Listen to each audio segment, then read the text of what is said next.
Programme میں آپ کو خوش آمدید کہتے ہیں. میں اسد اللہ خان ہوں. بجٹ اور پیٹرولیم مصنوعات کی قیمتیں بڑھنے کے اثرات جو ہیں وہ مہنگائی کی صورت میں آنا شروع ہو گئے ہیں. انڈیپینڈنٹ اینالسٹ کہتے ہیں کہ مہنگائی اس وقت 23 سے 25% کے درمیان ہے اور یہ بڑھ کر 25 سے 30% کے درمیان بھی جا سکتی ہے، جبکہ سرکاری اعداد و شمار کے مطابق 11.7 ہے اور یہ 11.5 پر رکھا جانا ہے. تو آنے والے دنوں میں جو مہنگائی ہے اس کے بڑھنے کے امکانات زیادہ دکھائی دیتے ہیں، کیونکہ پیٹرول کی قیمتیں بڑھنے کا اندیا بار بار مفتاح اسماعیل صاحب نے دیا ہے اور آئندہ دنوں میں شاید 15 تاریخ کو پیٹرول مزید بڑھ سکتا ہے. اس کے بعد مہنگائی کا ایک اور طوفان آئے گا. لگتا یہ ہے کہ عمران خان صاحب نے اپنی جو حکمت عملی تبدیل کی ہے یا تبدیل کر رہے ہیں وہ بھی اسی بنیاد پر ہے. وہ سمجھتے ہیں، کچھ لوگوں کا خیال ہے کہ عمران خان یہ سمجھتے ہیں کہ اگر آنے والے چند دنوں میں عوام پر مہنگائی کا بوجھ حکومتی پالیسیوں کی وجہ سے آتا ہے تو اس کے بعد ان کی تحریک کو سپورٹ مل سکتی ہے، اس لیے کچھ عرصہ انتظار کرنا چاہیے. اور بہت سارے لوگ جو پاکستان تحریک انصاف کے اندر بھی یہ رائے رکھتے ہیں کہ شاید اب الیکشنز کو ایک آدھ مہینہ 2 مہینے اس کا اعلان بھی ڈیلے ہو جائے تو اس سے فائدہ ہی ہوگا، نقصان نہیں ہوگا. تو عمران خان اپنی نئی اسٹریٹجی جو ہے وہ کس بنیاد پر بنا رہے ہیں اس پہ ہم بات کریں گے. ساتھ ہی ساتھ مونس الہی کے خلاف FIA کی جانب سے منی لانڈرنگ کی تحقیقات کا اثر نو فیصلہ کیا گیا ہے. پہلے بھی تحقیقات ہوئی تھیں، پھر سے تحقیقات کرنے کا فیصلہ ہے. کیا یہ انتقامی کارروائی ہے یا یہ وقت کی ضرورت ہے؟ FIA اچانک مونس الہی کے خلاف کیسے حرکت میں آ گئی ہے؟ ان تمام چیزوں پر ہم گفتگو کرتے ہیں. میرے ساتھ مجاہد بریلوی صاحب سینئر تجزیہ کار ہیں. بہت شکریہ بریلوی صاحب، خوش آمدید. شاندانہ گلزار ہمارے ساتھ موجود ہیں، رکن قومی اسمبلی پاکستان تحریک انصاف کے ساتھ آپ کا تعلق ہے، بہت شکریہ. کیسر احمد شیخ صاحب ہمیں جوائن کریں گے، رکن قومی اسمبلی مسلم لیگ نون کے رہنما ہیں. میں سب سے پہلے کیسر شیخ صاحب، آپ اس کو کیسے دیکھتے ہیں؟ یہ سوال یہ ہے کہ اگر کاف لیگ آپ کے ساتھ مل گئی ہوتی، آپ کو سپورٹ کر رہی ہوتی، خاص طور پر مونس جو کہ بہت بڑے حامی ہیں تحریک انصاف کے ساتھ جانے کے، تو پھر بھی کیا FIA ان کے خلاف ایسے ہی منی لانڈرنگ کی تحقیقات کر رہا ہوتا؟ بسم اللہ الرحمن الرحیم. یہ دیکھیں نا، FIA تو سب کے خلاف ہی تحقیقات کرتا ہے، منی لانڈرنگ کی یا کوئی بھی اس کے پاس کوئی ایسا جواب ہو تو اس کی تحقیقات کرتا ہے. آپ ہمیں کیا کہہ سکتے ہیں کہ ہمارے اپنے پرائم منسٹر اور ہمارے اپنے چیف منسٹر ان کے خلاف تحقیقات ہو رہی ہیں اور باقاعدہ وہ اپیئر ہو رہے ہیں، اپنی جو بھی کوئی کارروائی ہوتی ہے باقاعدہ عدالت میں اپیئر ہوتے ہیں. تو اگر مونس الہی اقتدار میں رہے ہیں اور اگر ان کے خلاف کوئی بات آئی ہے اور اس کی تحقیقات ہو رہی ہے تو اس میں تو کوئی ایسی بات نہیں ہے. تو ایک روٹین ہے پاکستان میں، تو روٹین کی یعنی ہر ایک کے اوپر کوئی نہ کوئی شک اور شبہ کیا جاتا ہے اور وہ تحقیقات کی جاتی ہیں اور کارروائیاں کی جاتی ہیں. تو میں تو نہیں سمجھتا کہ ایسی کوئی نئی بات ہے اس میں یا ہمارے خلاف نہیں ہو رہی. ہمارے بھی تو سارے ہی جتنے لیڈر تھے ان کے خلاف تحقیقاتیں ہوتی رہی پچھلی حکومت نے، اور ابھی اگر جو حکومت میں رہے ہیں لوگ ان کے خلاف تحقیقات ہو رہی ہیں. تو میں سمجھتا ہوں یہ ایک پاکستان میں یہ ضروری ہے، ہر ایک کے بارے میں پوری تحقیق ہونی چاہیے اور جو صحیح بات ہو وہ سامنے آنی چاہیے. تو یہ انتقامی کارروائی نہیں ہے، آپ یہ مانتے ہیں؟ نہیں. تو آپ کا کیا خیال ہے کہ میاں شہباز شریف صاحب کے خلاف جو کارروائی ہو رہی ہے ابھی، یا میاں حمزہ شہباز کے خلاف جو کارروائی ہو رہی ہے وہ کیا انتقامی کارروائی ہے؟ آپ اس کو کیا سمجھیں؟ ملک میں دیکھیے FIA جو کا ادارہ ہے یا جو بھی ہمارے تحقیقاتی ادارے ہیں وہ تو اس بارے میں کافی کارروائیاں پیچھے بھی انہوں نے کی. شہباز شریف صاحب اور حمزہ تو یہی مانتے ہیں کہ یہ انتقامی کارروائی ہے اور بار بار وہ یہ کہتے ہیں کہ ہمارے خلاف کچھ ثابت نہیں ہو سکا، یہ محض کیسز FIA نے انتقامی کارروائی کے لیے بنائے ہیں اور یہ پولیٹیکلی ڈریون ہے، انفلوئنس ہے. تو یہ تو بار بار وہ کہتے ہیں کہ FIA نے انتقامی کارروائی کر رہا ہے ہمارے ساتھ سیاسی بنیادوں پر. نہیں، وہ تو میں آپ کی بات جو آپ کہہ رہے ہیں وہ بالکل کہتے رہے ہیں. میں تو یہ کہہ رہا ہوں کہ آج پرائم منسٹر ہیں، آج وہ اگر ان کے ہاتھ میں ہوتا کوئی کارروائی کرنا یا FIA کو ڈائریکٹ کرنا تو اپنے خلاف تحقیقات ختم کروا دیتے. میں یہ بات کر رہا ہوں. اگر انہی کے ہاتھ میں ہے جو کہ آپ پریزیوم کر رہے ہیں کہ شاید ہماری حکومت نے یہ کیا ہے، تو آپ ہماری حکومت اپنے خلاف جو کارروائیاں ہو رہی ہیں وہ انتقامی جو کارروائیاں ہیں اس کو ختم کیوں نہیں کروا دیتی؟ آپ یہ بڑا سمپل سا سوال ہے نا. بیل کنفرم ہو گئی ہے ویسے کل ان کی، شہباز شریف صاحب کی، اور جو FIA کی پروسیکیوشن ہے اس کا لب و لہجہ بدلا ہوا ہے. ان کو جو وہ اشتہاری اس کے جو ضمانت جو آپ کے وارنٹ گرفتاری ہوتے ہیں، معاف کیجیے گا، جو وارنٹ گرفتاری ہیں اس کے لیے ایڈریس نہیں مل رہا ہے FIA کو. نہ سلمان شہباز کا ایڈریس مل رہا ہے، نہ ان کو وارنٹ گرفتاری کے لیے مل رہا ہے جو ابھی بیچارہ وفات پا گیا ملک مقصود، جس کو آپ مقصود چپڑاسی کہتے ہیں، تو اس کا ایڈریس نہیں مل رہا. تو ایف آئی اے کی کارکردگی تو ہمیں پچھلے کچھ ہفتے میں جب سے حکومت آئی ہے اس میں نظر آ رہا ہے کہ وہ کیا کر رہے ہیں. لیکن یہ جو ایڈریس نہیں مل رہا، کوئی کارروائی آج سے شروع نہیں ہے، یہ تو پچھلی حکومت کے کئی سال چلتی رہی ہے. تو اس کا مطلب اس حکومت کو بھی اس کا ایڈریس نہیں ملا نا، اس حکومت کے دوران جو کارروائیاں ہوتی رہی ہیں. تو میں یہ سمجھتا ہوں کہ ایف آئی اے کو اپنا کام کرنے دیں، اور جو صحیح سچ بات ہوگی وہی سامنے آئے گی نا. تو یہ کارروائیاں، میرا صرف اتنا کہنا ہے کہ وہ تو ہر ایک کے خلاف جاری ہیں اور ہو رہی ہیں، اور جو بھی اقتدار میں رہتا ہے پاکستان میں اس کے خلاف عام طور پہ جو تحقیقاتی کارروائی ہوتی ہے تاکہ کوئی بھی شکایت ان کو موصول ہوتی ہے ہمارے اداروں کو، تو وہ اپنے تئیں اس کا پورا انکوائری کرتے ہیں، پوری تحقیقات کرتے ہیں اور وہ اس کو لاتے ہیں کورٹ میں. تو میں منصف پریشان نہ ہوں اگر وہ ٹھیک ہیں. تو آپ مانتے ہیں کہ یہ ایف آئی اے نہ تو انتقامی کارروائی شہباز شریف صاحب کے ساتھ کر رہی ہے، اور ایف آئی اے نہ ہی کوئی انتقامی کارروائی مونی صلاحی کے خلاف کر رہی ہے، وہ اپنا پروسیجرل ورک کر رہے ہیں. مجاہد بریلوی صاحب کیسے دیکھتے ہیں آپ اس کو؟ جی ہاں، میرے خیال میں تحقیقات ایک تو یہ کہ یہ جو ایف آئی اے اور یہ جو آپ کی مقامی ایجنسیاں ہیں یا ادارے ہیں نا، یہ ان کا کام جو ہوتا ہے ہمارے حکمرانوں کے بوٹ کی جو ہے فیتے بانٹنا ہو رہا ہے. ہمیشہ باہر یہ لوگ بڑے بیٹھے رہتے ہیں، جو آئی جی اور چیف سیکریٹری سوری ٹو سے اس مقابل لے آئے ان لوگوں کو جو سرکاری ملازم ہوتے تھے. اور آپ آتے ہی گورنمنٹ کے آپ نے دیکھا کہ تمام سب سے پہلے وہ ایم این اے آتا ہے، ایم پی کہتا ہے میرے علاقے کا ایس ایچ او بدلو، مجھے اپنا ڈی آئی جی چاہیے. جو آپ جو سنتے ہیں نا یہ کیسوں میں جو ملوث ہوتے ہیں M N A M P A, اسی طریقے سے شہر کا کمشنر بدلو، آئی جی بدلو. پہلا کام ان کا یہ ہوتا ہے، یہ نہیں ہوتا کہ قومی خدمت کرو، ووٹروں کے پاس جاؤ، ان کے مسائل معلوم کرو. اور یہ والا کہہ رہے ہیں جناب، اگر سوری ٹو سے میں بڑا احترام سے کہتا ہوں، مجاہد دیکھیے میں نہیں، مجاہد اس طرح آپ نہ کہیں، مجاہد صاحب ایسا نہ کہیں مجھے. نہیں ایک فکرہ آپ نے الزام لگا دیا نا، آپ نے الزام لگا دیا نا. میں یہ کہتا ہوں کہ 29 سال 29، چلو آپ بات کر لیں، آپ بات کر لیں، لیکن الزام تو نہ لگائیں، الزام تو نہ لگائیں نا. کیسا شیخ صاحب بات کر لیں، پھر آپ کر لیجیے گا. پرائم منسٹر تھے، پرائم منسٹر ہوتے ہوئے ان کے خلاف جو کیس ہوا، اب کہتے ہیں غلط ہے نا، ان کے جو ہتھکڑی لگی، اڈیالہ جیل انہیں بھیجا گیا، تاحیات انہیں نااہل کیا گیا، بیعت کی بات امریکہ گئے اس کی، اور وہ نااہل ہوتے ہوئے، سزا یافتہ ہوتے ہوئے ایک پارٹی کو وہاں پر بیٹھ کر چلا رہے ہیں. یہ مجھے بتائیے کہ اس وقت اگر کوئی پاپولر پولیٹیکل لیڈر ہوتا، جب وہ سٹنگ پرائم منسٹر ہوتا، تو وہ اس پارلیمنٹ، اس کورٹ کی، اس پارلیمنٹ کی اینٹ بجا دیتا اگر واقعی وہ جو ہے کیس غلط ہوتا. لوگ آرام سے گئے، کسی کی نفسیر نہیں پھوٹی. ایک مثال اور بے شمار ایسے کیسے رکھتا ہوں جب زرداریوں کو، شریفوں کو، ایون عمران خان کو واقعی وہ سزائیں ہو جاتی. کیا سپریم کورٹ پر حملہ نہیں ہوا تھا؟ اور یہ جو آپ کے موجودہ پرائم منسٹر مائک پر لیے کھڑے، انہوں نے کہا تھا او جی حملہ کرنے کے بعد پنجاب ہاؤس جاؤ اور نان قیمہ کھاؤ. جیسے کوئی نہیں پکڑا گیا. جسٹس انور اسلم زاہد جیسے پائے کا جیسے انہوں نے رہا کر دیا بیچارے اختر الزائی. اس کیس کو جسٹس سیوم کا کیس اٹھا ہے. اوکے چلیں کیسے صاحب اب آپ کہیے سر، کچھ کہنا چاہ رہے تھے.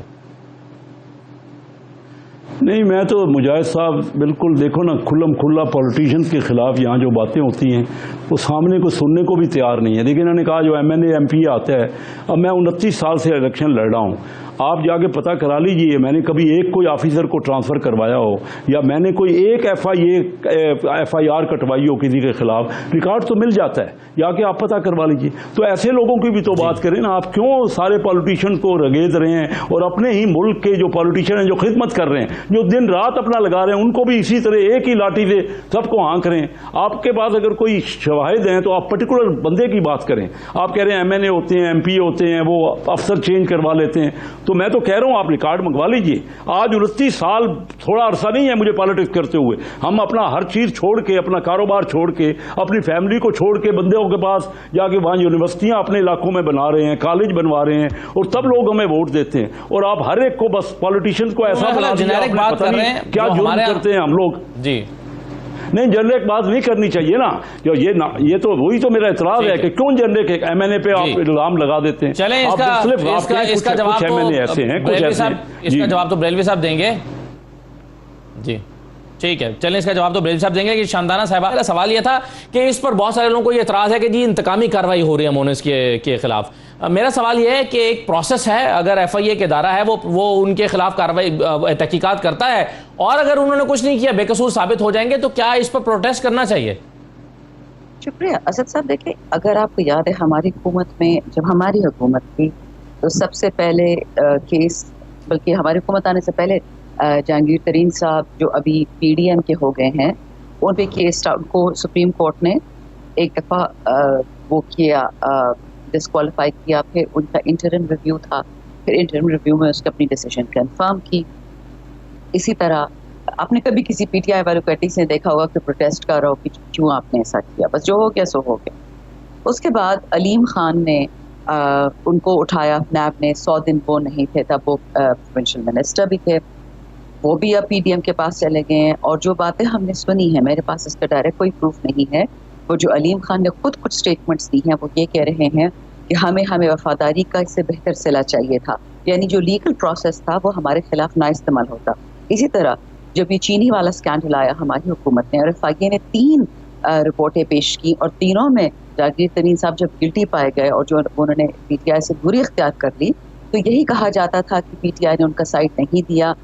وہ تو الٹا مطلب ہماری حکومت اور ہمارے ہی لوگوں کو پکڑا جا رہا تھا, تو تب بھی اس سے کوئی خوش نہیں تھا کہ نہیں جی دیکھیں تو ظلم ہوا, یہ تو آپ کے بڑے لائلسٹ ہیں اور ان کے ساتھ خان صاحب کو کھڑا ہونا چاہیے تھا. مسئلہ اس ملک میں یہ ہے, اور ابھی جو لیٹسٹ یہ نیب کا قانون بدلا ہے نیشنل اسمبلی نے, پتہ ہے وہ کیا امینڈمنٹ ہے؟ اینڈ آئی ایم شیور شیخ صاحب میرے ساتھ اس پہ ایگری کریں گے. کچھ لوگ, میں شیخ صاحب صحیح کہہ رہے ہیں کہ بہت شریف ہے پی ڈی ایم میں, وہ پوری طرح اس وقت پھنسے ہوئے ہیں. قانون جو نیب کا پاس ہوا ہے وہ یہ ہے کہ جو 10 کروڑ سے کم کی چوری ہوگی اس کیس کو کیس نہیں سمجھا جائے گا, یا اس طرح کی ایک شک پاس گئی ہے. تو اگر دیکھیں پاکستان ایک پاکستان ہے, 2 نہیں ہے, 2 قسم کے قانون مالدار اور غریب کے لیے نہیں, تو چاہیے میرے اور آپ پہ بھی معاف ہو جائے کہ اگر ہم کہیں سے چوری کریں, کسی بینک میں نوکری کریں, کسی پروجیکٹ میں سے 10 کروڑ سے کم سے کھا جائیں, تو پھر سویلینز پہ یہ کیوں ہے؟ پھر صرف مالداروں کے لیے قانون کیوں ہے؟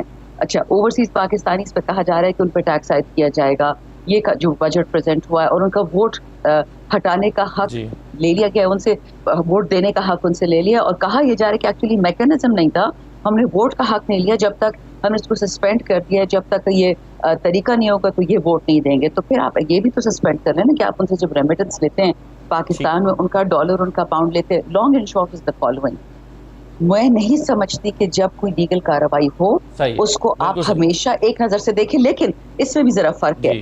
آپ جب ایک کینسر شدہ عورت کو رانا ثناء اللہ رات کو اس کے گھر سے اٹھاتا ہے, پھر صبح کو اس کی گاڑی توڑتا ہے گلو بٹو سے 10 بندے, پھر اس کو پہ اینٹی ٹیررزم کورٹ میں کیس کرتے ہیں کیونکہ اس کا گناہ تھا کہ وہ اسی ٹوٹی ہوئی گاڑی میں ڈرائیو کر کے ڈاکٹر یاسمین راشد صاحبہ کی بات کریں اسلام آباد پہنچتی ہے, تو یہ ہے, یہ ضرور ہے کارروائی, اور یہ غلط ہے. جی بالکل صحیح ہے. کیسے شیخ صاحب بتائیں گے کہ کیا یہ بھی سیاسی کارروائی نہیں ہے؟ اس کو وہ کیسے دیکھتے ہیں؟ بہرحال میں ایک بریک لیتا ہوں, بریک کے بعد واپس آ گئے عمران خان کی نئی جو پولیٹیکل اسٹریٹجی ہے اس پہ بھی بات کرتے ہیں بریک کے بعد.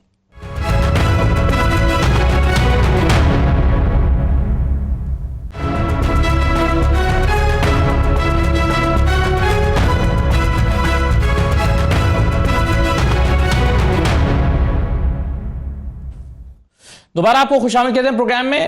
مجاہد بریلوی صاحب, عمران خان صاحب نے ایسا لگتا ہے اپنی سیاسی حکمت عملی تبدیل کی ہے, اور اس کی ایک وجہ یہ سمجھ میں آتی ہے کہ عمران خان صاحب یا ان کی پارٹی کے اندر ایک یہ سوچ موجود ہے کہ جو مہنگائی کا طوفان آ رہا ہے یا آنے والا ہے, اس کو ذرا ٹیسٹ کر لیا جائے کہ عوام اس پر کیا ری ایکشن دیتے ہیں, اس کے اثرات مرتب ہو جانے دیے جائیں, اس کے بعد اپنی حکمت عملی اگلی اختیار کی جائے. آپ کیسے دیکھتے ہیں عمران خان صاحب لانگ مارچ پر نہیں جا رہے, فوری احتجاج پر نہیں جا رہے, خاموش ہیں, کیا وجہ ہے؟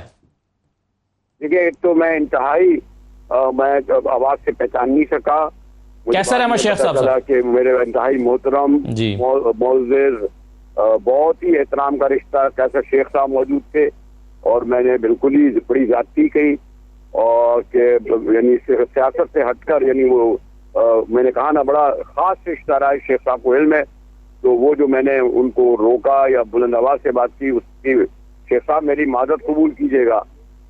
کوئی اور نون لیگ کا رانا صاحب وغیرہ ہوتے نا تو ان سے گفتگو کر لیتا میں اس طرح کی. صحیح. شیخ صاحب سنا ہے؟ شیخ صاحب سن رہے نہیں؟ شیخ صاحب سے میں ابھی لیتا ہوں سر, آپ وہ ذرا لائن ڈسکنیکٹ ہوئی ہے ان دا مین وائل. خیر میں بتا دوں گا. جی جی جی میرے ساتھ لیکن دیکھیں ایک تو بات یہ ہے نا, آپ جو معلوم کر رہے ہیں, یہ جو آپ نے کہا کہ عمران خان, ذرا دیکھیں جی عمران خان صاحب نے جو ہائی بلڈ کی تھی, اول تو دیکھیں پہلی غلطی تو ان سے یہی ہوئی کہ جب وہ اپنی میجورٹی کھو چکے تھے, یعنی 22 ارکان منحرف ہو چکے تھے, انہیں چھوڑ چکے تھے, اور اس کے بعد وہ ایک ایک جو ہے پارٹیوں کے پاس گئے, جس طرح آپ کو علم ہے 1 ووٹ کے لیے اور 2 ووٹ کے لیے اور 4 ووٹ کے لیے, اور اس کے بعد جو ان کی بڑی سیاسی معنوں میں کہتا ہوں رسوائی کی, کیونکہ جب انہیں پتہ چل گیا تھا کہ جو جس سازش کا وہ ذکر کر رہے ہیں اور جو لوگ کر رہے ہیں وہ انہیں نہیں چھوڑیں گے. اور پھر وہ جب میں نے کہا نا کہ جو اقتدار سے جس طرح خاصا محروموں سے بہتر یہ تھا کہ وہ نیا مینڈیٹ لیتے, ریزائن دیتے تو الیکشن کرنے کی پوزیشن میں بھی ہوتے. اب جب عمران خان صاحب نے دوبارہ جو ہے بلڈ کیا 21 مارچ کا جو ہے کہ جناب میں سوری یہ جو انہوں نے کال دی جو ہے لانگ مارچ کی, اب کیا وہ یہ سمجھ رہے تھے کہ خان صاحب کو جو ہے بآسانی جو ہے وہ پشاور سے مارچ کرتے ہوئے, اور جب یہ والی حکومت جس میں رانا ثناء اللہ جیسے لوگ موجود ہیں اس سے بھی زیادہ خوفناک خطرناک ان کے مخالف موجود ہیں, وہ ان کی شاندار کوئی یہ کیا کوئی پریڈ تھی جس کو وہ سلوٹ دیتے. اب عمران خان صاحب میں پولیٹیکل ٹرمنالوجی میں کہوں گا ایک ٹریپ میں آ گئے ہیں, ایک جال میں پھنس چکے ہیں, اور انہوں نے ابھی بھی ان کا, میں نہیں سمجھتا کہ انہوں نے بھٹو صاحب کی طرح وہ مایوس نہیں ہوئے ہیں. اس کال کا ابھی بھی ان کو انتظار ہے. میں آپ سمجھ گئے ہوں گے میرا رجسٹر ہے, جب تک وہ 2 کشتیوں میں سوار رہیں گے ان کا جو بھی پولیٹیکل اسٹیپ ہوگا وہ ان کے لیے مشکلات پیدا کرے گا, کوئی آسانیاں پیدا نہیں کرے گا, چاہے معاشی میدان میں, سیاسی میدان میں, آپ جہاں بھی رکھ لیں. جی کیسر شیخ صاحب آ گئے ہیں سر, اگر آپ اپنا جملہ دہرانا چاہتے ہیں تو دہرا لیجیے. میں تو شیخ صاحب آپ کے آنے سے پہلے میں بالکل انہوں نے نہیں بتایا, میں نے کہا رانا ثناء اللہ یا کوئی اور ہوتا تو نہیں ہوتا, میرا شیخ صاحب سے ایسا رشتہ ہے انتہائی مؤدبانہ, میں نے آپ کو روکا ٹوکا, میری مدد قبول کیجیے گا, لائیو قبول کیجیے گا. میں نے ایک بھی آپ سے میں کر دوں. آپ میرے بھائی ہیں اور میرا بڑا ہی قریبی رشتہ ہے. نہیں میں نے تو صرف یہ کہا کہ دیکھیں نا جنرل جی, نہیں میں آپ سے ناراض کیا کیسے بریلوی صاحب, آپ کا ہمارا تو اتنا پرانا چل لگا. نہیں سر جی نہیں سر نہیں بڑی مہربانی, آپ محبت کرتے ہیں. بالکل صحیح ہے سر. آپ مجھے ایک بات بتائیں, کیسر شیخ صاحب ابھی شاندانہ یہ کہہ رہی تھیں, جی صحیح ہے, شاندانہ گلزار یہ کہہ رہی تھیں کہ آپ یہ کہہ رہے ہیں کہ مونس کے خلاف جو ہو رہا ہے یہ انتقامی کاروائی نہیں ہے, تو جو یاسمین راشد کے خلاف ہوا ہے کیا وہ بھی انتقامی کاروائی نہیں تھی کہ ایک بوڑھی خاتون کو ان کی گاڑی پر ڈنڈے برسائے گئے, پھر ان پہ دہشت گردی کا مقدمہ کر دیا گیا اور وہ عدالتوں کے چکر کاٹ رہی ہیں, کیا یہ بھی آپ سمجھتے ہیں کہ پروسیس کے مطابق ہو رہا ہے, صحیح ہو رہا ہے؟ نہیں دیکھیے بات سنیے, میں آپ کو کلیئر کروں نا, شاندانہ نہایت ہی اچھی بات کرتی ہیں اور میرا ان سے بھی بہت ہی قریبی تعلق ہے. بات تو صرف یہ ہو رہی ہے, اصل دیکھیے بات یہ ہمارے ہاں ڈیموکریسی تو میچور ہو گئی ہے, بہت سی حکومتیں آئیں یہاں پہ, پچھلے دنوں کاف کی حکومت بھی آئی, پیپل پارٹی کی حکومت آئی, مسلم لیگ کی آئی, پی ٹی آئی کی آئی, تو سب کے دور میں یہی ہوتا رہا. اگر یہ اس میں دیکھیے ہم کہتے ہیں کہ نہیں ہونا چاہیے, لیکن اس کا حل یا تدارک کیا ہے؟ کوئی اور پارٹی رہ گئی ہے جس کی حکومت نہ, جو آپ کسی ایک کا دور مجھے بتا دیں, تو یا مجھے طریقہ بتا دیں کہ کیا ٹھیک ہے اور کیا غلط ہے. ہمارے کو یہ تو کہتے رہے, اب اگر ہمارے ادارے نہیں تو پھر آپ یہ کہہ رہے ہیں کہ یہ اس لیے ہو رہا ہے کہ یہ پچھلے دور میں بھی ہو رہا تھا, تو اسی کو شیخ صاحب اسی کو تو انتقامی کاروائی کہتے ہیں کہ چونکہ پچھلی مرتبہ ہم پر ہوا تھا اس لیے اب بھی ہو رہا ہے. نہیں میں یہ نہیں کہہ رہا, نہیں میں یہ نہیں کہہ رہا, قطعاً یہ بات نہیں, شاید آپ نے میری پوری بات سمجھی نہیں. بھائی اس میں کچھ حقیقت تو ہوگی کہ ہر بار یہی ہوتا ہے, تو کیا کرنا چاہیے آخر یہ, اور کیا کون کرے گا؟ بات تو یہ ہو رہی ہے. میں نہیں کہہ رہا کہ ہم پر بھی ہو رہا ہے تو ان پہ ہونا چاہیے, قطعاً یہ نہیں کہہ رہا. میں کہہ رہا ہوں کہ یہی ہمارے ہاں ہوتا رہا ہے اور یہی ہو رہا ہے. یہ تو آپ مانیں گے نا, کہ یا کوئی حکومت مجھے بتا دیں جس میں یہ, تو یہ عدالتیں آزاد ہیں, یہ کام تو عدالتوں کا ہے نا یا ان کا ہے, تو وہ کس طرح آپس میں ایک دوسرے کے سے ڈیل کر, اس میں آپ اور میں کیا کوئی ذرا کوئی کسی کے اوپر کہہ سکتے ہیں کہ یہ غلط ہوا وہ غلط ہوا. میں تو عدالت نہیں ہوں. اب یہ چیزیں ہمارے ایک قانون کے تحت ہو رہی ہیں, اور ایک قانون ہے میں یہ نہیں کہہ رہا آج جو ہو رہا ہے, میں کہہ رہا ہوں جو کچھ بھی ہوتا رہا تھرو آؤٹ, اس کا حل تو ہمیں ڈھونڈنا پڑے گا نا مل جل کے. اسی لیے تو میں کہتا ہوں کہ کہیں ہم کوئی لاہا عمل بنا لیں, ہم چارٹر آف اکانومی بھی کریں اور چارٹر آف ڈیموکریسی بھی کریں, ساری پارٹیاں بیٹھیں اور جو بھی ہے یہ تمام باتیں آپس میں ڈسکس کریں. ہم جمہوری پارٹیاں ہیں, کیا وجہ ہے کہ ہم پولیٹیکل لوگ آپس میں بیٹھ کے ڈسکس نہیں کر سکتے؟ بالکل صحیح ہے. یہ پرائم منسٹر نے پچھلے دنوں گرینڈ ڈائیلاگ کی دعوت دی, گرینڈ ڈائیلاگ کی دعوت دی تھی پچھلے دنوں پرائم منسٹر نے, اور ابھی بھی وہ یہ کہتے ہیں کہ حکومت کو پاکستان تحریک انصاف کو واپس پارلیمنٹ میں آنا چاہیے. شاہدانہ صاحبہ, آپ کی جماعت کے اندر ایک اسٹرانگ اوپینین یہ موجود ہے, بہت سارے MNAs خواتین یہ سمجھتی ہیں کہ پارلیمنٹ میں واپس جانا چاہیے. عمران خان صاحب لیکن نہیں مانتے. کیا اس بات کا کوئی امکان موجود ہے کہ پارٹی کے اندر جو وائسز ہیں واپس پارلیمنٹ میں جانے والی, عمران خان صاحب وہ قائل کر لیں اور آپ چلے جائیں اور گرینڈ ڈائیلاگ کا آغاز کر دیں حکومت کے ساتھ؟ اسد صاحب شکریہ. اچھا ہے کیسر صاحب واپس آ کے شو میں آفٹر دا بریک. کیسر صاحب ہمارے ایک سینئر ہیں, میرے ان کے والد سے بھی بہت اچھی سلام دعا تھی, ہم نے ان سے بہت کچھ سیکھا ہے, اور یہ ان کچھ لوگوں میں سے ہیں جو اکانومی کو سمجھتے ہیں. بدقسمتی یہ ہے PDM کے بھی پاکستان کے بھی کہ کیسر شیخ صاحب لوگ جیسے نہیں ہیں اس میں کابینہ میں, اور جس طرح ہم پہ تنقید ہوتی تھی کہ ان الیکٹڈ ایڈوائزرز پاکستان کی اکانومی چلا رہے ہیں, اس طرح بھی ایک ان الیکٹڈ ایڈوائزر اور ایک پاکستان سے باہر ایڈوائزر جو بھی ان کی پوزیشن ہے وہ اکانومی چلانے کی کوشش کریں. تو اگر آپ سمجھتے ہیں کہ میثاق معیشت جو وہ شہباز صاحب نے پچھلی حکومت میں پرپوز کی تھی وہ سچی تھی, معذرت کے ساتھ وہ بھی ایک, میں نے کچھ پوچھا تھا میرے ایکولی آنریبل اور کولیگز سے, نون سے اور پیپلز پارٹی سے, کیونکہ میں بھی اس میں جوائن کرنا چاہتی تھی. میں نے کافی شوز پہ بات کہی ہے کہ جب وہ تھا, جب ہماری حکومت کی میثاق معیشت کی بات ہوئی تھی, جب ایکچولی ہم نے کوشش کی, جب اسد عمر صاحب فائنانس منسٹر تھے, تو وہ ہو نہیں پایا کیونکہ وہ ایک صرف ہوائی بات تھی. اب میں حد تک یہ مان سکتی ہوں کہ PDM چاہتی ہے, بائی دا وے کل بھی ایک پیپلز پارٹی کے ایک ممبر نے کھل کے TV پہ میرے ساتھ شو میں تھے, انہوں نے کہا کہ جی میں PDM کا حصہ نہیں ہوں اور نہ میں حکومت کا حصہ ہوں. تو میں نے کہا سر جی پھر تو بات ہی ختم ہو گئی, میں تو آپ سے بات ہی نہیں کر سکتی, کہ نہ حکومت کا حصہ ہے نہ PDM کا حصہ ہے, انڈیپینڈنٹ تو آپ ہیں نہیں, آپ پیپلز پارٹی کے ٹکٹ پہ آئے ہیں. بٹ انسان پھر ہر بات کو پش کرتا بھی نہیں. ایشو اس وقت یہ ہے, یہ خان صاحب کو ہٹا دیا اس ایکوزیشن پہ کہ مہنگائی ہے, یہ لوگ کام نہیں کر سکتے, یہ نہ تجربہ کار ہیں, یہ ان کی صلاحیت نہیں ہے, اور مہنگائی ہم ختم کریں گے, رائٹ. اچھا, ان کو کسی نے انوائٹ نہیں کیا تھا ٹیک اوور کے لیے. ٹیک اوور زبردستی ہوتا ہے, زور سے ہوتا ہے. ہماری 20-25 MNAs خرید لیے, 20-25 MPs خرید لیے, ایلائز یہ جو کرائے والے ایلائز ہوتے ہیں ان کی, سوائے ڈاکٹر فہمیدہ مرزا اور ڈاکٹر زبیدہ جلال کی, جن کی ضمیر شکر ہے پہلے بھی جاگا ہوا تھا اور اس وقت بھی جاگا, وہ لوگ بھی بیٹھے رہے اپنی جگہ پہ, اٹل ہلے نہیں, وہ یہ اسٹرینتھ ہوتی ہے. باقی تو سارے فصلیں بٹے رہے ہیں, کوئی ادھر چلا گیا کوئی ادھر چلا گیا, ڈزنٹ میٹر. ہر بندہ ایک ویلیو کے ساتھ پیدا نہیں ہوتا. اور پشتوں میں کہاوت ہے کہ بے شک غربت یا جس فائنینشیل کنڈیشن میں یا جس گھر میں پیدا ہوتے ہیں وہ اللہ کی طرف سے ہوتا ہے, لیکن عزت اور غیرت اپنے ہاتھ میں ہوتی ہے. تو جس نے دکھانی تھی وہ تو دکھا دی.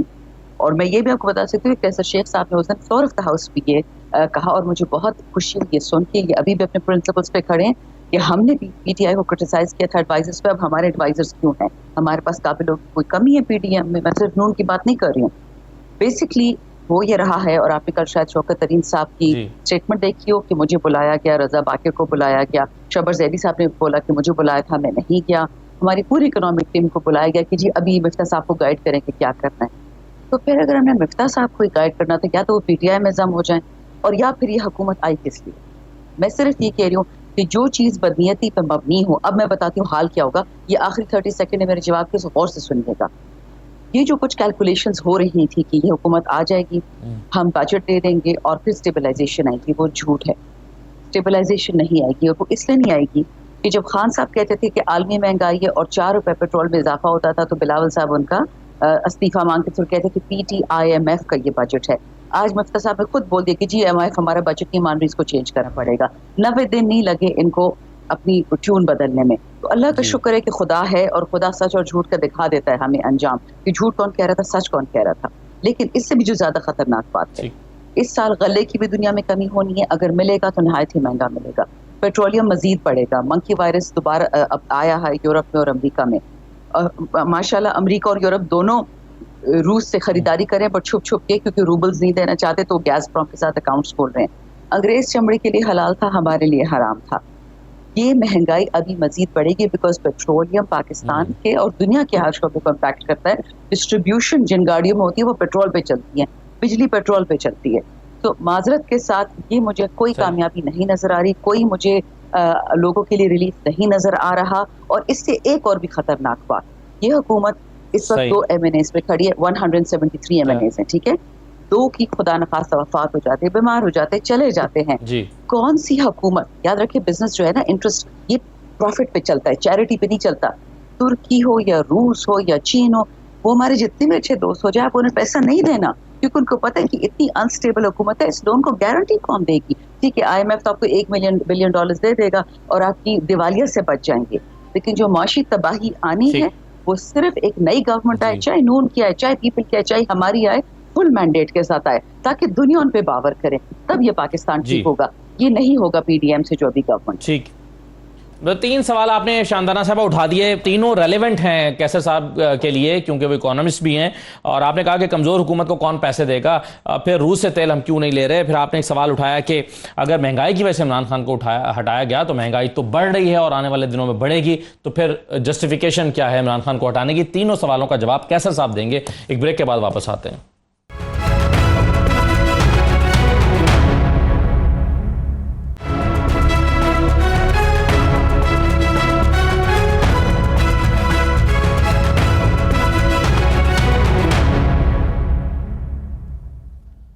دوبارہ خوش آمد کہتے ہیں. کیسے شیخ صاحب، شاندانہ صاحبہ نے 2-3 سوال اٹھائے تھے. انہوں نے کہا عمران خان کو آپ نے مہنگائی کی وجہ سے نکالا اور یہی الزام تھا ان کے اوپر کہ مہنگائی بہت ہو گئی ہے.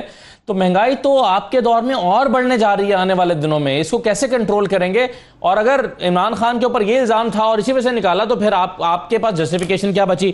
دوسرا، روس سے سستا تیل کیوں نہیں لے رہے؟ اور تیسرا ان کا سوال تھا یہ اتنی کمزور حکومت جو ایک ووٹ پہ کھڑی ہے اس پر دنیا کیوں اس کو سپورٹ کرے گی، کیوں پیسے دے گی، کیوں لونز دے گی؟ جی دیکھیے، شاندانہ کا جو بیک گراؤنڈ ہے نا، وہ خود رہی ہیں کامرس منسٹری سے کنیکٹڈ رہی ہیں اور بہت اچھے طریقے سے معیشت کے بارے میں سمجھتی ہیں. دیکھیے میں آپ کو بتاؤں، ہمارا مقصد یہ نہیں ہے کہ فلاں پارٹی اور فلاں حکومت، مسئلہ یہ ہے کہ جب تک ہم کرکس پہ نہیں پہنچیں گے کہ وجہ کیا ہے. ہوا کیا ہمارے ملک میں کہ شروع سے ہی IMF کے نمائندے یہاں پہ فائنانس منسٹر لگے. مثلا حفیظ شیخ صاحب آئے، شوکت ترین صاحب آئے جو ایک بینکر تھے، اور اس کے بعد ابھی مفتاح اسماعیل ہیں، انہوں نے بھی IMF کے پاس جا کے پہلے جاب کیا. میرا مطلب صرف یہ ہے کہ جو آئین بنایا تھا نا جنہوں نے، ان کا اسپرٹ کیا تھا؟ انہوں نے کیوں صرف نیشنل اسمبلی کے ممبران کو پاکستان وزارت خزانہ میں؟ جی میں تو کہہ رہا ہوں جب یہ الیکٹ نہیں ہو گئے تو کس کے نمائندے؟ یہاں تو ہمارے یہاں نیشنل اسمبلی میں جو دیکھیں نا، میری بات پوری مکمل سن لیجیے گا کہ جو بھی آئین بنانے والوں کا مقصد کیا تھا جب انہوں نے کہا کہ قومی اسمبلی کے ممبر بجٹ بنائیں گے. مین ہمارا جاب جو ہے نا، ہمارا کام جو ہے اسمبلی کا، قومی اسمبلی کا، وہ بجٹ کے اوپر ڈسکشن اور پاکستان کی معیشت کے اوپر سیر حاصل بحث کر کے اس کو ترتیب دینا ہے. تو کیا وجہ ہے کہ سینٹ کے ممبران بھی بجٹ میں حصہ نہیں لیتے؟ مقصد یہ تھا کہ قومی اسمبلی جن کا لوگوں کے ساتھ ڈائریکٹ انٹریکشن ہو، جو الیکٹڈ ہوں، وہی بنا. ہمارے ملک میں کیا ہوا، کیوں خرابیاں ہوئی، کیوں مہنگائی عمران خان صاحب کے بھی دور میں ہوئی اور ہمارے دور میں بھی ہو رہی ہے. پچھلے 35 سال سے کوئی 1-1.5 سال نیشنل اسمبلی کا ممبر فائنانس منسٹر بنا ہے. ادروائز تو حفیظ شیخ صاحب آتے ہیں، جاتے ہیں، پھر آتے ہیں. ان کو کون پوچھ سکتا ہے کہ انہوں نے کیا کیا؟ کوئی ان کا جواب دہ ہیں؟ یا شوکت ترین صاحب کے لیے بینک سے آ گئے اور پھر آج مفتاح آ گئے. میرا مطلب صرف یہ ہے کہ سب سے بڑی مہنگائی کی 2 وجوہات ہیں. ایک تو ہم نے چھوڑا تھا پچھلے حکومت میں 115-16 روپے ڈالر، جو کہ انہوں نے ہمیں سپوز کیا 189. اس دوران جب ڈالر کو آپ اتنا بڑھائیں گے تو چیزیں مہنگی ہوں گی لازمی. آج انڈیا میں تو پیٹرول یا ڈیزل 230 یا 240 کے قریب نہیں ہے نا. اب بتائیے کہ اگر ہمارا آج ڈالر 115 ہوتا تو ہمارا بھی ڈیزل آج اس ریٹ پہ تو نہیں ہوتا نا, 150 روپے ہوتا, 160 روپے ہوتا. میرا مطلب صرف یہ ہے کہ جب تک, اور پھر ہم خسارہ اتنا کر رہے ہیں, بجٹ کا خسارہ جو ہے پچھلی بار ابھی یہ انہوں نے چھوڑا ہے کوئی 5,600 ارب روپے کا خسارہ چھوڑ دیجیے. جب آپ خسارہ کریں گے یا تو نوٹ چھاپیں گے یا قرض لیں گے. سب سے بڑا ہمارا جو خرچہ ہے نا, ہمارے ہاں ڈیفینس کا بھی خرچہ کم ہو رہا ہے. آج سے 4 سال پہلے ڈیفینس جو ہے 10 ارب ڈالر تھا پاکستان کا, آج 7.5 ارب ڈالر ہو گیا ڈیفینس کا. ہم ہر چیز کو تو گھٹا رہے ہیں, ترقیاتی پروگرام ہی گھٹ رہا ہے جو لوگوں پہ ترقیاتی, کس پہ بڑھ کیا رہا ہے, بڑھ رہا ہے سود, انٹرسٹ. اور صرف IMF سے قرضہ آپ لیتے رہو, ورلڈ بینک سے لیتے رہو, اپنا ڈیفالٹ بچاتے رہو, اور فائنانس منسٹر سارا دن یہی مصروف ہے, پورا اسی کام میں لگا ہوا ہے کہ کسی طرح میں اپنا ڈیفالٹ کو بچا لوں. سوال اور قرضہ لے, یہی ہو رہا تھا اور یہی ہو رہا ہے, یہی ہو رہا تھا پچھلی حکومت میں, یہی اب ہو رہا ہے. تو پھر حکومت کو 5 سال پورے کرنے دیے جاتے. بنیادی سوال یہ ہے نا, اگر آپ نے کوئی چینج نہیں کرنا تھا اور یہی کرنا تھا جو پہلے بھی IMF کا نمائندہ تھا, اب بھی IMF کا نمائندہ یہاں پر بجٹ بنا رہا ہے, تو کیا فرق پڑے گا؟ تو فرق تو دیکھو, ہمارا خیال تھا نا کہ ہم جب تبدیل کریں گے. میں دیکھیے کیوں آیا ہوں سیاست میں, بڑی کھل کے آج بات کر رہا ہوں. دیکھو میں 29 سال سے, میری فیملی واحد فیملی ہے جو پاکستان میں Karachi chamber of commerce industry کے میں ووٹ لے کے, بزنس کمیونٹی کے ہائیسٹ نمبر آف ووٹ لے کے میرا ریکارڈ ہے. اور مفتاح اسماعیل کے بھائی کو ہم نے دیا ٹکٹ دیا تو وہ وہاں الیکشن نہیں جیتا. انہی کے چچا میرے ساتھ تھے, وہ میرے مینیجنگ کمیٹی کے ہمارے ساتھ ممبر تھے, محترم حبیب احمد صاحب, اور ان کا انتقال ہوا جب آج سے 35 سال پہلے میں صدر تھا. تو میں یہ چھوڑ کے Lahore chamber of commerce industry کا میرا بیٹا وہاں صدر رہا, تو لوگوں کے ووٹوں سے, اور فیصل آباد میں بھی یہی ہماری نمائندگی رہی, پہلی فیملی. تو میں نے سمجھا کہ اس ہاؤس میں جاؤں جہاں پہ اصل فائنینشیل میٹرز کو ڈیبیٹ کیا جاتا ہے اور ڈسکس کیا ہے, لیکن کوئی فائدہ نہیں ہے وہاں. کوئی یہ بجٹ ابھی آیا ہے نا, ہمیں تو کوئی پوچھا ہی نہیں گیا. میں مسلم لیگ کی بزنس اور کامرس ونگ کا پریزیڈنٹ ہوں. ان عہدوں سے کا مطلب کیا ہے مجھے یہ سمجھ نہیں آتی, میں نے کیا کرنا ہے جب کسی سے ایڈوائز ہی نہیں لی جاتی. یا بیوروکریٹ بجٹ بناتا ہے, اور یا باہر سے آئے ہوئے لوگ جو بینکر ہوتے ہیں وہ بجٹ بناتے ہیں. تو یہ اسمبلی کے جب نمائندے ہی نہیں ہوں گے تو آپ تو زیادہ زیادہ خسارہ کرتے رہیں گے. آپ نے اکنامک ہٹ مین آپ پڑھ لیں, کتاب ہے, اس میں خود IMF کے جو ان کے ریٹائرڈ بڑے بڑے آفیسرز ہیں جو پوسٹوں سے آئے ہیں, وہ خود کہہ رہے ہیں کہ ڈیولپنگ کنٹریز کو ہم زیادہ سے زیادہ قرضہ دیتے ہیں تاکہ وہ مجبور ہو جائیں ہماری ہر شرط کو ماننے پر, اور پھر وہ ڈیولپ ہی نہیں کر سکیں. کیا ہوا ہے یہ تو ایک, اور وہ کتاب بہت زیادہ بیسٹ سیلنگ ہوئی ہے, بہت زیادہ بکی ہے وہ کتاب. میرا مطلب صرف یہ کہ ہمیں سمجھنا چاہیے ہمارا ملک کیسے آگے بڑھے گا. آخر بنگلہ دیش آج ان کا ریزرو جو ہے وہ 70-75 ارب ڈالر ہے, انڈیا کے پاس 670 ارب ڈالر ہے, ہمارے پاس 9 ارب ڈالر رہ گئے. یہ کتنے مہینے کا, یہ تو 1.5 مہینے کی امپورٹ کے برابر بھی نہیں ہے. اور ہر ایک آپ لوگوں سے تو کسی نے مشورہ نہیں کیا. الارمنگ بات یہ, اور صحیح ہے, بالکل صحیح ہے, یہ بڑی تشویش کی بات ہے کہ پارلیمنٹیرینز ہیں ان سے مشورہ تک نہیں کیا گیا بجٹ بنانے کے لیے. اور آپ سمجھتے ہیں کہ مفتاح اسماعیل جو ہیں وہ IMF کے نمائندے ہیں پاکستان میں, اور انہی کی پالیسیز کے مطابق کام کر رہے ہیں. شاندانہ صاحبہ مجھے یہ بتائیے کہ اب عمران خان صاحب کی جو اس وقت, یا پاکستان تحریک انصاف کی جو اسٹریٹجی نظر آ رہی ہے, جو ابتدا میں نے سوال اٹھایا تھا, وہ تھوڑی سی مختلف نظر آ رہی ہے. اب ان کو جلدی نہیں ہے لانگ مارچ کی, سڑکوں پر آنے کی. حکمت عملی میں تبدیلی کس وجہ سے ہے؟ شکریہ اسد صاحب. دیکھیے ایسی کوئی حکمت عملی میں چینج نہیں ہے. ہم 3 دن پہلے خان صاحب سے ملے ہیں, صرف یہ تھا, اور خان صاحب نے کھل کے کہا, یہ ٹی وی پہ بھی آیا, کہ پہلی دفعہ پاکستان کی ہسٹری میں ہوا ہے کہ افواج پاکستان نے, اگر آپ کو یاد ہے, یا پاکستان کی فورسز نے, افواج تو نہیں بٹ وہاں پہ جو فورسز تھی ڈی چوک میں, انہوں نے نہتوں پہ, عورتوں پہ, معذوروں پہ, بچوں پہ وار کی. سپریم کورٹ کے منع کرنے کے باوجود کیس خان صاحب پہ کر دیا الٹا, لیکن یہ خود رانا ثناء اللہ کی ministry contempt of supreme court میں ہے. اس کو ابھی نہ اریسٹ کیا گیا, نہ اس کو کوئی بات کر رہا ہے, بلکہ سنا یہ ہے, پتہ نہیں سچ ہے کہ جھوٹے, کہ کل ISI نے کوئی رپورٹ سپریم کورٹ کو پیش کی ہے کہ جی یہ نہتوں یہ سب خون ریزی کے رسپانسبل ہے. ہمارے لاہور میں ورکر برج سے پھینک کے مار دیا گیا, اس طرح مردان میں مار دیا گیا.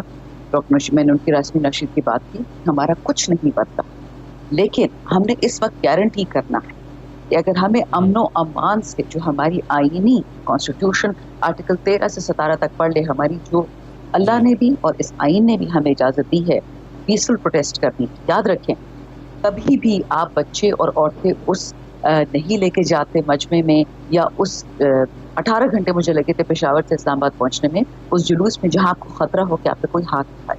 وہاں تو انہوں نے اب یہ بھی پتہ چلا جھوٹ کہہ رہے تھے ایکسپائرڈ ٹیئر گیس تو نہیں تھی, کچھ فوجیوں نے یہ بتایا ریٹائرڈ نہیں تو CS گیس تھی. ایک ہفتہ ہمارے لوگ ہسپتال میں پڑے ہیں. تو ہم صرف یہ اوائڈ کرنا چاہ رہے. دیکھیں کلیش تو ہوگا اور کلیش کرنا ہمارا جمہوری حق ہے.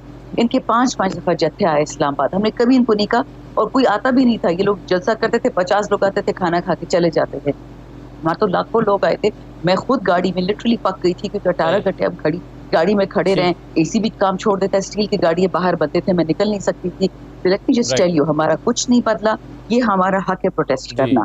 عوام ہمارے ساتھ کھڑی ہے اور میں نے کتنے شوز میں کہا میں خود بور ہو گئی اپنی بات سے کہ ہم تو 135 ایکس-MNAs ڈال دیں ہم سب کو جیل میں. آپ کا کیا خیال ہے عوام نہیں نکلے گی؟ پھر بھی سب کے سب نکلیں گے. آپ دیکھ لیجئے گا جب تک اس ملک میں انصاف نہیں ہوگا, حق کی بات نہیں ہوگی, یہی حالات رہیں گے. اینڈ آئی ایگری وتھ شیخ صاحب, یہ پاکستان بنا صرف مالداروں کے لیے, ایلیٹس کے لیے کہ ایلیٹ کھائیں اور باقی سارے ان کے غلام بنے. بہت شکریہ شاندانہ گلزار صاحبہ. کیسر احمد شیخ صاحب, مجاہد بریلوی صاحب پروگرام میں شرکت کرنے کے لیے. اجازت دیجیے, اللہ حافظ.